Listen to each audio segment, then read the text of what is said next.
এইখানে আমি পুঁই ডাঁটা নিয়ে নিয়েছি। একটা দাদা ভাই ভালোবেসে পুঁই ডাঁটা দিয়ে গেছে, প্রতি বছরই দিয়ে যায়। আর এই পুঁই ডাঁটার মধ্যে অনেক ফুল হয়েছিল, পুঁই বিচুরি যেটা বলে, সেই পুঁই বিচুরিটা আমি আলাদা করে ছাড়িয়ে নিয়েছি। আর যে শাকটা ছিল সেই শাকটাও সরিয়ে নিয়েছি, শুধু দেখো ডাঁটা। আর এটার মধ্যে আমি একটা আলু দিয়ে দিয়েছি, আবার এটাকে ভাপিয়ে নিয়েছি। এটাকে আমি আলু আর এই পুঁই ডাঁটাকে কীভাবে করব তোমাদের জানতে হলে দেখতে হবে পুরো ভিডিওটা।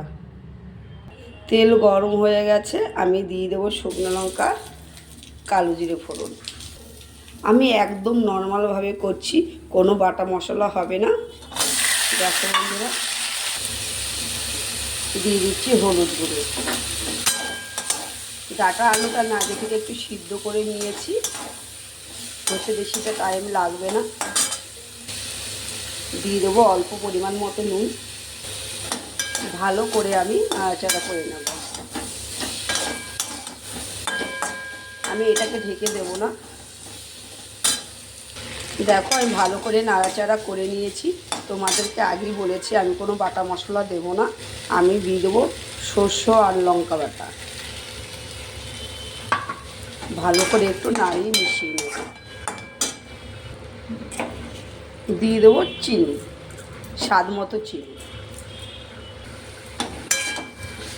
ভালো করে একটু কষিয়ে নেব। আমার ভালোভাবে কষানো হয়ে গেছে, এবার আমি দিয়ে দেবো অল্প পরিমাণ মতো জল।